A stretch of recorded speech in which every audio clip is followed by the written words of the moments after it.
나시는지 몰랐어요. 네, 우리 상준이 형제가 아주 네 감사합니다. 네, 네.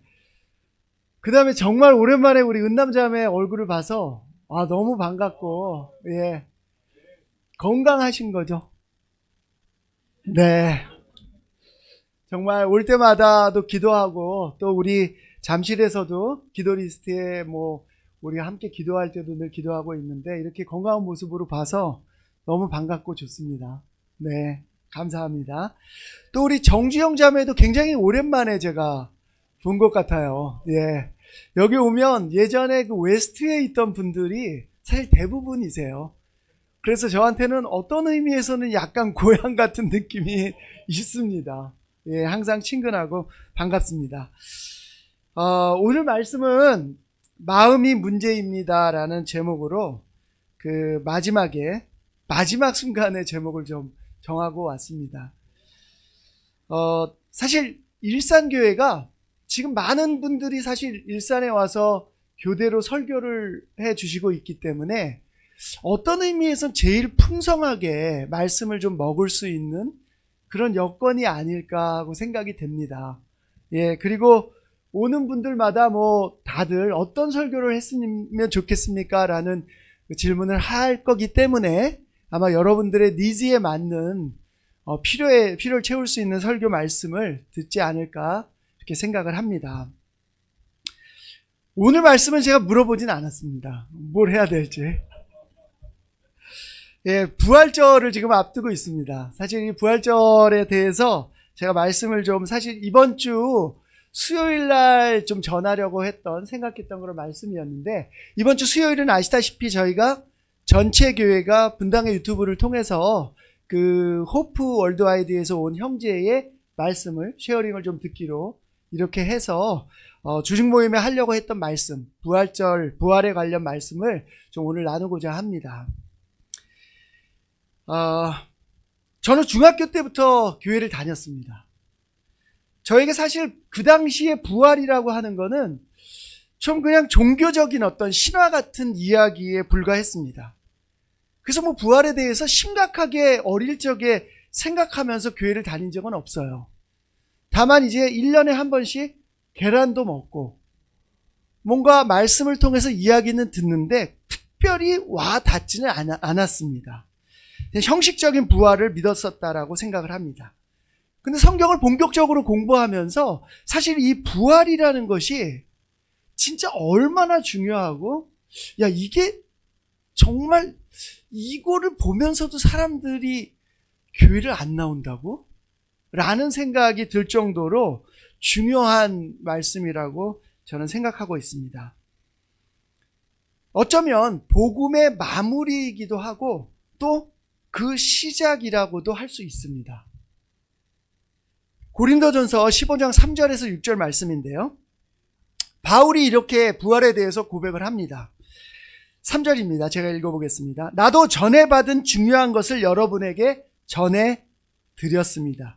그것은 곧 그리스도께서 성경대로 우리 죄를 위하여 죽으셨다는 것과 무덤에 묻히셨다는 것과 성경대로 사흔날에 살아나셨다는 것과 게바에게 나타나시고 다음에 12제자에게 나타나셨다고 하는 것입니다.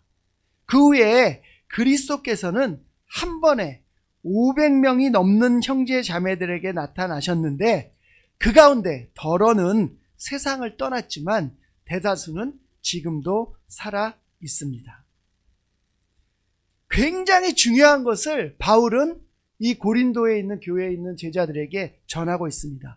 그건 첫째, 그리스도께서 우리를 위하여 죽으셨다는 겁니다. 오늘 우리가 성찬을 들으면서 예수님의 십자가의 의미, 우리를 위하여, 저를 위하여 죽으셨다는 의미를 함께 우리가 생각하고 또 기도했습니다. 둘째는 그분은 죽으셔서 무덤에 묻히셨다는 거예요. 근데 정말 중요한 것은 셋째, 사흔날에 살아나셨다고 하는 겁니다. 그리고 그것은 제가 어릴 때 생각했던 신화의 얘기가 아니라 사람들에게 그 살아나신 모습을 보여주셨다라고 하는 거예요. 바울이 고린도서를 쓴 시기가 AD 한 55년경으로 추정을 하고 있습니다. 그때는 언제냐 하면 바울이 3번의 여행 중에 3번째 전도 여행을 할 때 에베소에서 이 편지를 쓰지 않았을까라고 추정을 하고 있습니다. 부활은 성경에 기록된 대로 예수님이 이 땅에 오셔가지고 이루시는 사명의 마지막 피날레 같은 장면이에요. 돌아가시고 무덤에 묻히셨는데 살아나셨다는 겁니다. 사도행전을 보면 예수님이 이 땅을 완전히 떠나신 후에 사도들이 전한 복음의 핵심도 예수님의 부활이었어요. 요즘 여러분은 어떻습니까? 바쁜 일상을 살다가 혹시 이 부활에 대해서 너무 까먹고 계시진 않나요? 이번 주는 부활절을 앞둔 주간입니다. 한 번이라도 더 예수님의 부활에 대해서 그걸 통한 하나님이 보여주시고자 하는 것들을 여러분 마음속에 기억하고 깨우는 시간을 이번 주에 한번 가져보시면 어떨까요? 죽음을 이긴 예수님을 한번 생각하는 시간을 가져보시기를 바랍니다. 사실 이 부활은요, 우리에게 너무너무 중요한 것인데요. 이 세상에서도 이 부활과 관련된 논란은 참 많습니다. 사도행전 23장 6절에서 8절 말씀인데요. 바울이 전도 여행을 하다가 예루살렘으로 올라와서 그 여행을 쭉 거쳐서 예루살렘으로 올라와가지고 그곳에서도 말씀을 전할 때의 장면입니다. 6절부터 제가 한번 읽어보겠습니다. 그런데 바울이 그들의 한 부분은 사두개파 사람이요 한 부분은 바리새파 사람인 것을 알고서 의회에서 큰 소리로 말하였다. 동포 여러분, 나는 바리새파 사람이요 바리새파 사람의 아들입니다. 나는 지금 죽은 사람들이 부활할 것이라는 소망 때문에 재판을 받고 있습니다. 바울이 이렇게 말하니 바리새파 사람과 사두개파 사람 사이에 다툼이 생겨서 회중이 나뉘었다. 사두개파 사람은 부활도 천사도 영도 없다고 하는데 바리새파 사람은 그것을 다 인정하기 때문이다. 제가 이 앞뒤 장면들을 약간 설명해 볼게요. 이 장면은 뭐냐 하면요, 바울이 말씀을 전하는데 소동이 일어납니다. 그러니까 거기에 로마의 경비병들도 그렇고 이 바울이 죽은 자, 예수의 부활을 전하는 것이 그쪽의 종교 지도자들한테는 무척이나 부담이 됐어요. 그래서 여러분들이 잘 알고 있는 산헤드린 공회, 그게 뭡니까? 종교적인 재판을 여는 곳이에요. 거기에 바울을 불러다 놓고 들어보는 겁니다. 그랬더니 바울이 눈치를 쓱 봤더니 여기에 나도 바리새파 사람이었고 내가 가르침을 받은 사람들도 저기 있는데 한쪽은 사두개 사람이고 한쪽은 바리새파 사람이라는 것에 눈이 딱 들어왔어요. 근데 그 두 사람들은, 그 두 파는 차이가 있었습니다. 방금 마지막 8절에서 얘기하죠. 사두개파는 같은 공회의 회원이었지만 부활도 천사도 없다라고 믿었습니다. 사후의 세계는 없다라는 거예요. 근데 바리새인들은 그걸 다 인정했어요. 그래서 바울이 이것을 싹 이용해가지고 그 자리에서 내가 이것 때문에 바리새인인데 나는 사후 세계를 믿는 사람인데 라고 하면서 자기의 변론을 거기다 탁 던져놓습니다. 그때 그 가운데 막 혼란이 일어나요. 이처럼 부활은 세상에서도 또 같은 종교를 믿는 유도계 안에서도 굉장히 논란이 많은 부분입니다. 그래서 바울은 기지를 발휘해가지고 그곳에서 벗어나게 되죠. 이건 지금 시대에도 마찬가지입니다. 심지어 제가 좀 찾아봤더니 성경을 연구하는 학자들도 부활은 없다. 신학자들이에요. 부활은 조작된 것이다 라는 책을 엄청 많이 쓰셨더라고요. 한 예를 들면 이런 겁니다. 그냥 혼수 상태 속에서 무덤에 들어갔던 분이 무덤의 차가운 공기 안에서 깨어나가지고 한동안 그냥 제자들하고 같이 살다가 크게 내상을 입으셨기 때문에 그냥 돌아가셨다. 신학자가 이렇게 얘기를 해요. 놀라지 않을 수 없습니다. 네, 여러분들은 어떻게 생각하십니까? 여러분은 정말 이 부활이 정말 이 땅에서 돌아가신 그 예수님이 우리와 똑같이 다시 돌아오셔서 먹고 제자들을 격려하고 함께했던 시간을 보내고 마지막 승천을 하셨다고 믿습니까? 믿어야 합니다. 예, 우리가 말씀에서 얘기하고 있는 부활의 장면이에요. 근데 그 당시에 바리새인들과 율법학자들은 이렇게 얘기합니다. 예수님의 그 부활에 대해서 이런 태도를 취합니다. 요한복음 21장 1절에서 3절인데요. 그 뒤에 예수께서 디베랴 바다에서 다시 제자들에게 자기를 나타내셨는데 그가 나타나신 경위는 이러하다. 시몬 베드로와 쌍둥이라고 불리는 도마와 갈릴리 가나 사람 나다나엘과 세베대의 아들들과 제자들 가운데서 다른 두 사람이 한자리에 있었다. 시몬 베드로가 그들에게 말하기를 나는 고기를 잡으러 가겠소 하니 그들이 우리도 함께 가겠소 하고 말하였다. 그들은 나가서 배를 탔다. 그러나 그날 밤에는 고기를 한 마리도 잡지 못하였다. 우리가 부활을 대하는 태도는 우리의 신앙과 우리 신앙의 삶을 결정합니다. 그런 수많은 신학자들이 성경을 연구했다고 하는데 부활을 제대로 믿지 못한다면 저는 그분들을 본 적은 없지만 아마 그분의 삶이 부활을 동력으로 삶이 새로운 삶으로 태어나지는 못했을 것 같아요.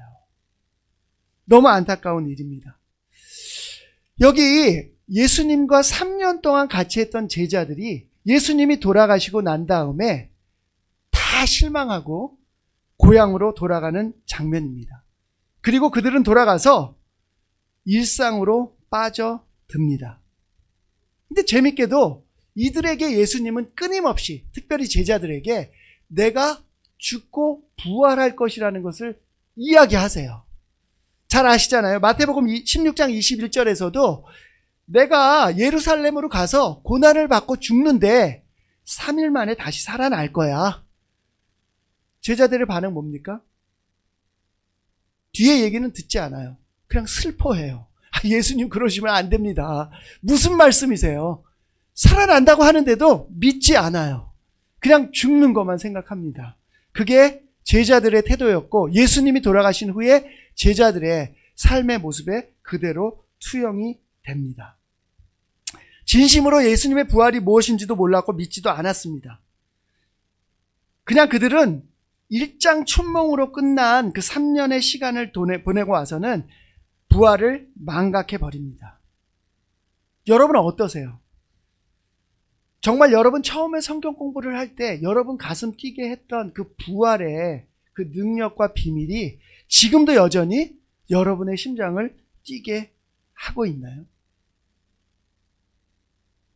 죽었던 살아났대. 이분이 나에게 이 땅에 어떤 비전을 주셨는데 내가 그 죽었다 살아난 하나님의 아들의 말씀대로 이 땅에서 살아야지.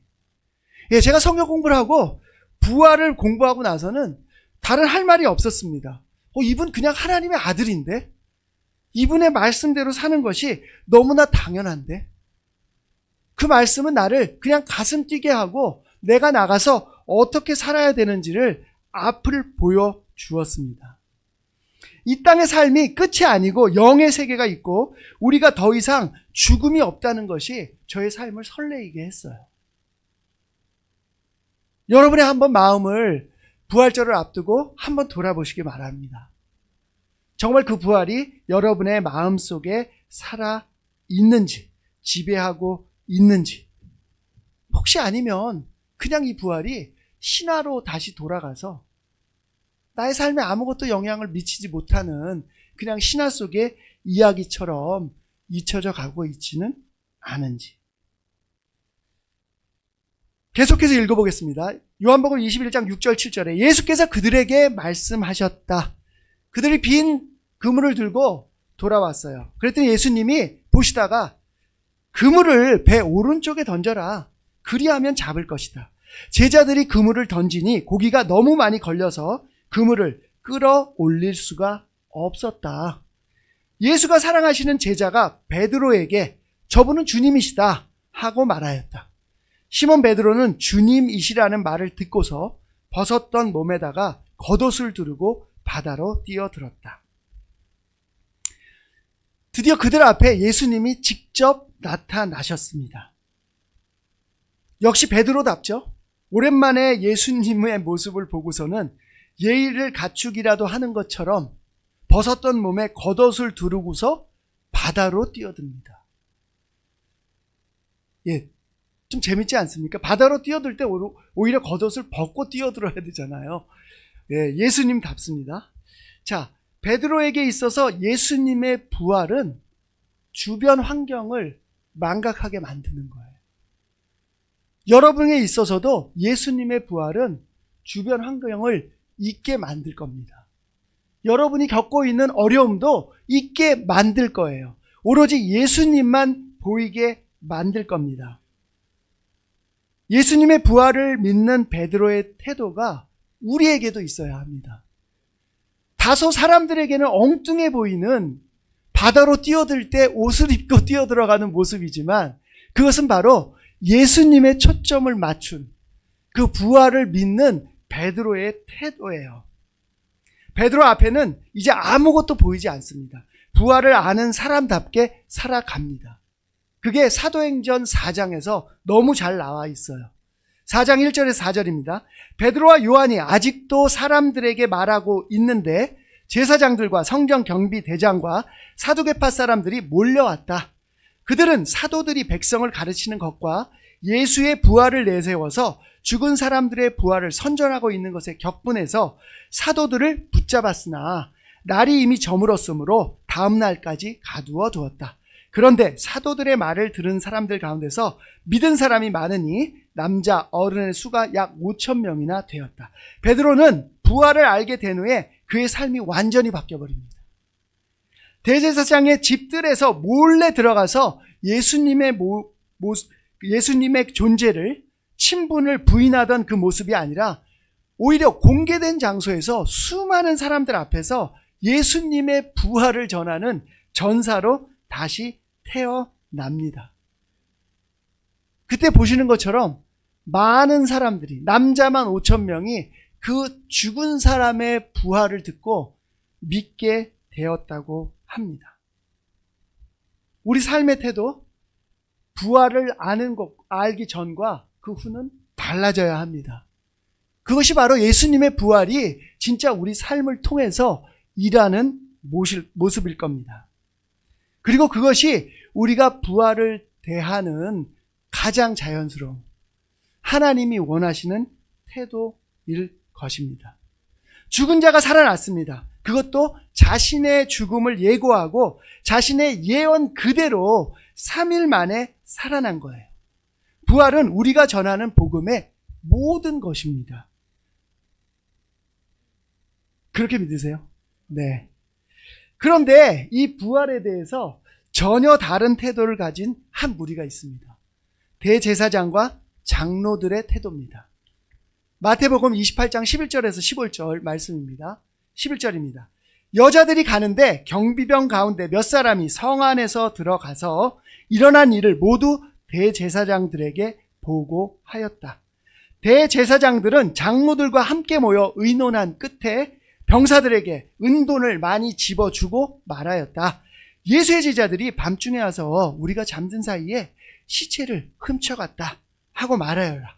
이 소문이 총독의 귀에 들어가게 되더라도 우리가 잘 말해서 너희에게 아무 해가 미치지 않게 해주겠다. 그들은 돈을 바꿔서 시키는 대로 하였다. 그리고 이 말이 오늘날까지 유대인들 사이에 널리 퍼져 있다. 드디어 예수님의 부활의 소식이 예수님을 잡아 죽이려고 했던, 끝내 죽였던 대제사장과 장로들에게 보고되었습니다. 그들은 이런 말도 안 되는 일이 벌어지는 것을 용납할 수가 없었습니다. 그래서 대책회의를 합니다. 그리고 나서는 그 작당 모의 끝에 무덤을 지키던 병사를 매수하자. 그것이 우리가 그동안 했던 주장과 일치하는 일이다. 여기에 우리가 경계해야 되는 포인트가 하나 있습니다. 사람들은 자신이 믿지 않는 상황이 벌어졌을 때 사실을 보기보다는 그 상황을 자신의 잘못된 믿음 속에 끼워 맞추고 싶어하는 경향을 갖는다는 거예요. 예수님의 부활이 어떤 특정한 장소나 숨어서 벌어져 있는 일이 아니고 역사적으로도 현실적으로도 볼 수 있는 사건이었음에도 불구하고 그들은 전혀 믿을 수 없었어요. 그래서 오히려 그들이 가지고 있는 확신, 부활은 없어. 저 사람은 하나님의 아들이야, 아니야. 라는 그 확신에 그 장면을 끼워 맞추고 그 장면은 그래, 제자들이 시체를 훔쳐갔어. 라고 하는 것으로 커버를 해버립니다. 우리도 조심해야 합니다. 과거에 한번 저도 와이프한테 한번 한참 혼난 적이 있는데요. 혹시 그 타지뉴라는 거 들어본 적 있으세요? 혹시 있으세요? 네, 그 유명한 그 래퍼예요. 타블로라고 하는 래퍼인데 그분의 그 학력 위조가 터졌었어요. 저는 무조건 위조야. 이렇게 한번 봤더니요. 와서 그 사람이 나와서 인터뷰하는 내용을 다 보니까 영어도 어딘가 틀린 것 같아요. 제가 영어도 잘 못하는 사람인데도 저 아니야. 근데 제가 재원이 형하고 같이 뭐 좀 얘기를 할 때가 있었는데 재원이 형은 뭐 그래도 유학을 갔다 온 분인데 야, 저거는 미국 영어가 맞아. 형 아니야. 형은 거기 가 있었지만 쟤는 스탠포드를 나왔다 그러는데 저런 영어를 할 리가 있겠어요? 이런 이야기를 한 적이 있습니다. 나중에 모든 게 밝혀지고 했는데 그때도 사실은 그런 어떤 카페를 통해서 뭐 여러 가지 증빙들이 올라오고 했어요. 그래서 제 눈에는 안 보이더라고요. 예, 우리가 조심해야 합니다.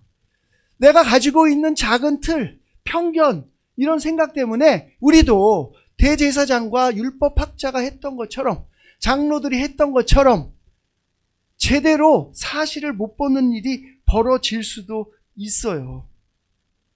그들의 태도는 어떻습니까? 완전히 사실 왜곡이었습니다. 사실 이것은 우리도 경계해야 되는 부분이고 우리의 마음속도 한번 들여다봐야 되는 태도입니다. 혹시 우리 가운데 하나님의 놀라운 기적을 못 알아보는 우리 마음의 태도가 있지는 않나요? 하나님이 보여주시는데 우리 머리 틀 속 안에 하나님은 이래야 된다는 그 틀 안에서 하나님의 기적을 못 보고 놓치는 경우가 있지 않을까요? 또는 내 어떤 형제 자매들에게 가지고 있는 편견 때문에 그들을 부활시켜 놓은 하나님, 예수님을 못 보는 경우가 있지는 않을까요? 세상에서는 우리가 사람들을 믿지 않아요.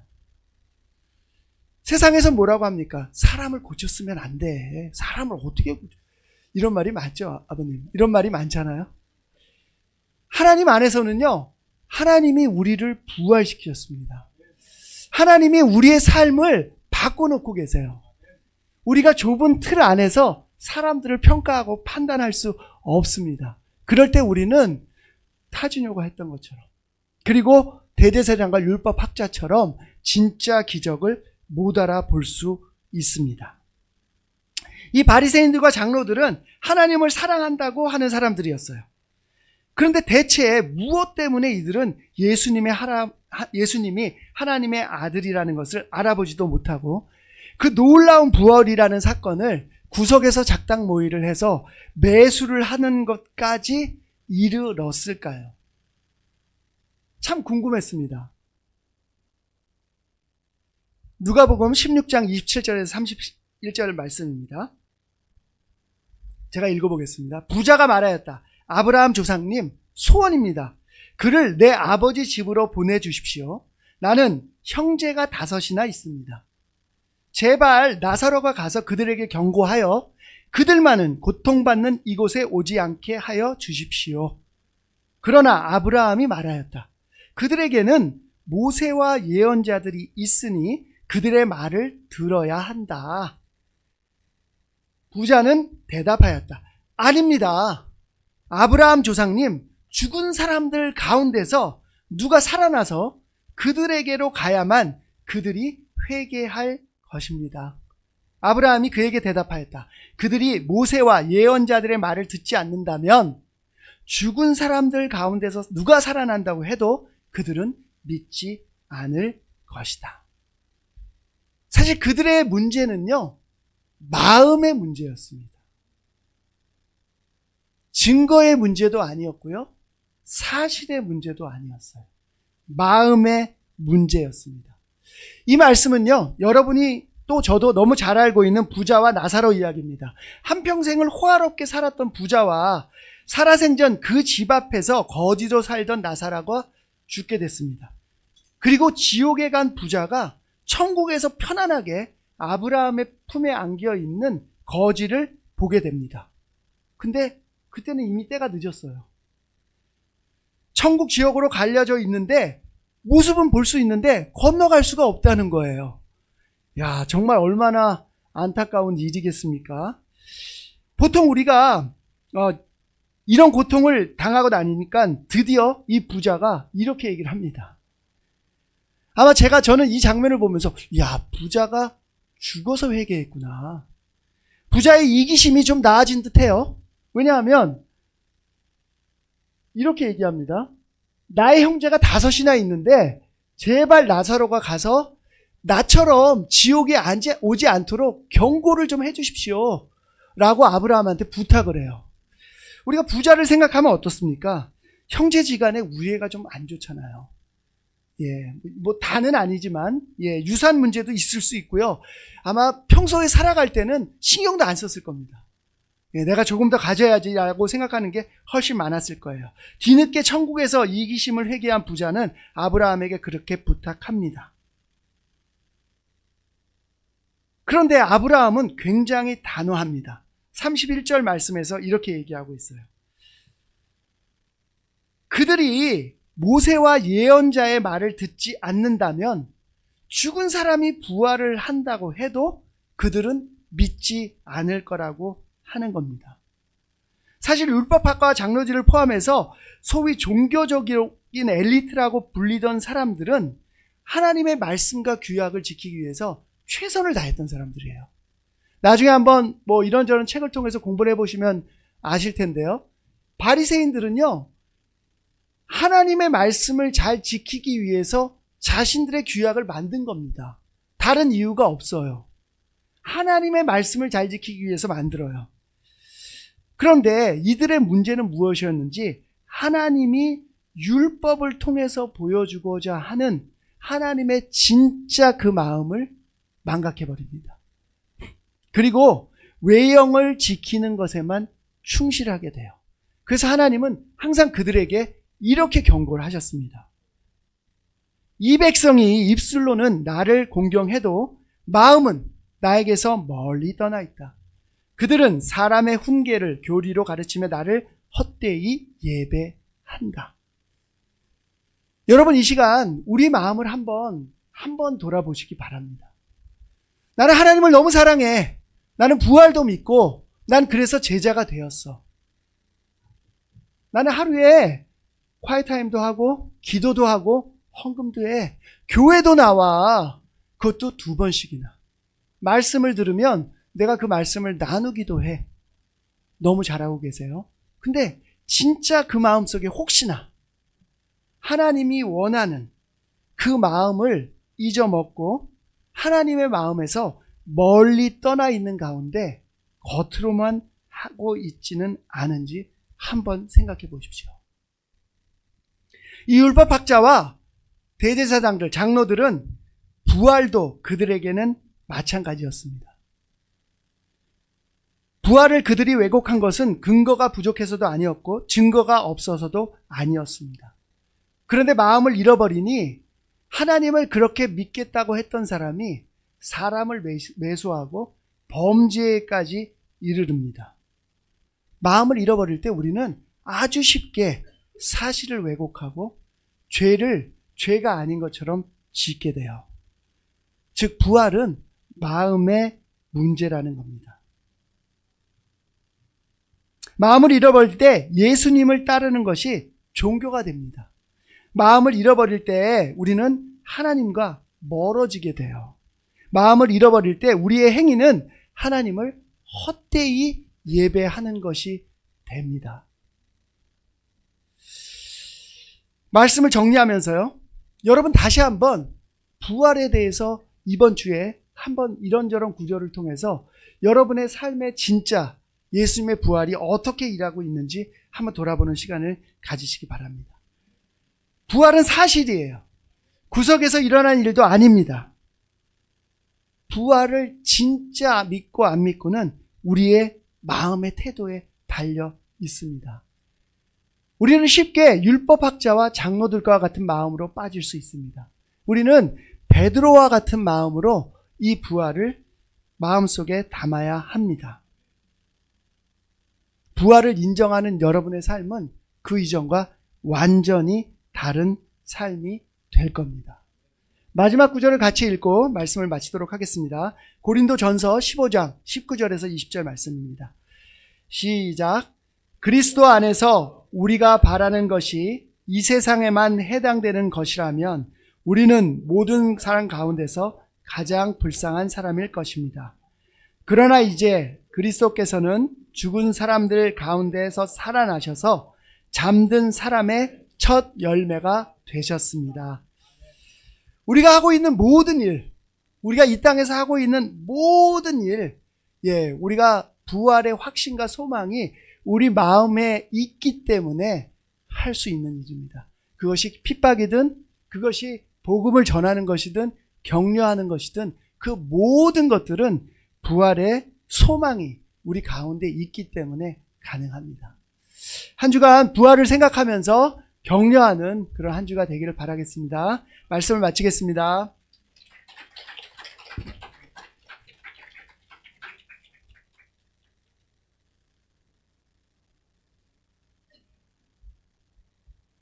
네, 감사합니다.